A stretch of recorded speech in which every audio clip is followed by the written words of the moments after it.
RMC, l'immanquable grande gueule. Il faut, quand on est entrepreneur, s'appuyer sur nos forces. Donc chaque écosystème, je dis du mot un peu compliqué, chaque écosystème a ses forces. Il ne faut pas essayer de faire en France de la chaussure comme on la ferait au Pakistan, parce que ce n'est pas la force de la France. Il y a plein de choses qui sont fortes en France. Ça va être quoi? On a un très gros patrimoine, on a un capital humain qui est extraordinaire, on a une infrastructure d'État qui a des avantages. Elle n'a pas que des avantages, mais elle a d'énormes avantages. Lesquels, par exemple? Les routes? Vous savez, je suis polytechnicien, on a des systèmes éducatifs qui marchent très bien et qui, entre autres, un rapport avec l'État, des écoles d'État. La mienne était en les grandes écoles. Les grandes écoles. On a un centre de D. Alors, je reste sur cette ligne de pensée. Pour la high-tech, ce qui est très important, c'est d'avoir des dépenses de défense. Tous les grands écosystèmes de high-tech sont appuyés sur des dépenses de défense.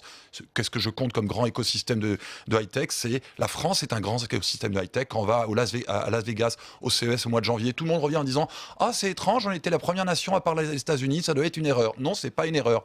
On est des grands. Pourquoi? Parce qu'on dépense beaucoup en militaire. Trois grands écosystèmes s'appuient beaucoup sur les dépenses militaires. Donc avant de dire le poids de l'État est obligatoirement quelque chose qui est une catastrophe pour l'entrepreneuriat, il faut déjà y aller beaucoup plus doucement.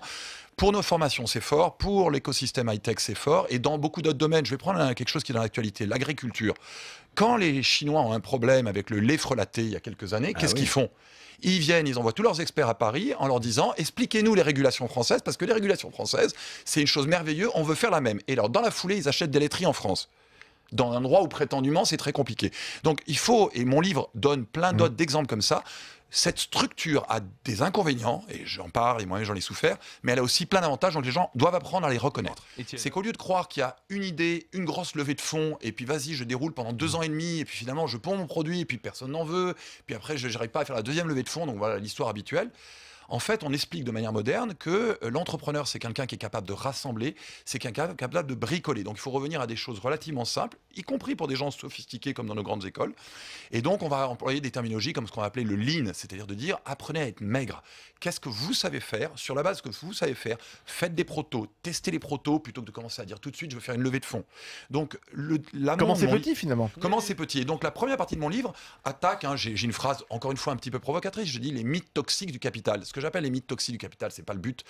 Je suis en école de commerce, on n'est pas là pour embêter les capitalistes, mais c'est de dire, arrêtez de voir ça, l'idée, mes 2 millions. C'est pas ça l'entrepreneuriat. Qu'il soit pour l'économique ou qu'il soit dans le social, l'entrepreneuriat, c'est est-ce que je suis capable de mettre un besoin avec une ressource, avec un savoir en contact. Donc il y a un vrai bricolage. L'argent va venir, il va venir presque naturellement à vous si vous êtes bon.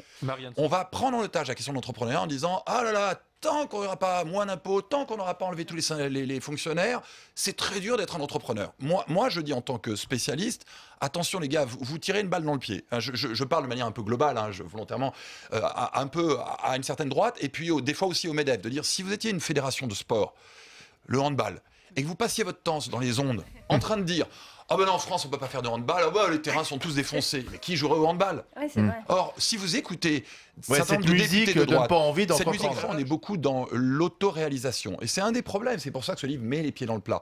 Je voudrais dire une chose, on a un problème en France très générique, que je dois dire maintenant, le 3e problème où en fait, on est en l'autoréalisation, c'est on a un problème en France, quoi qu'il nous arrive, on le perçoit pire que dans les autres pays.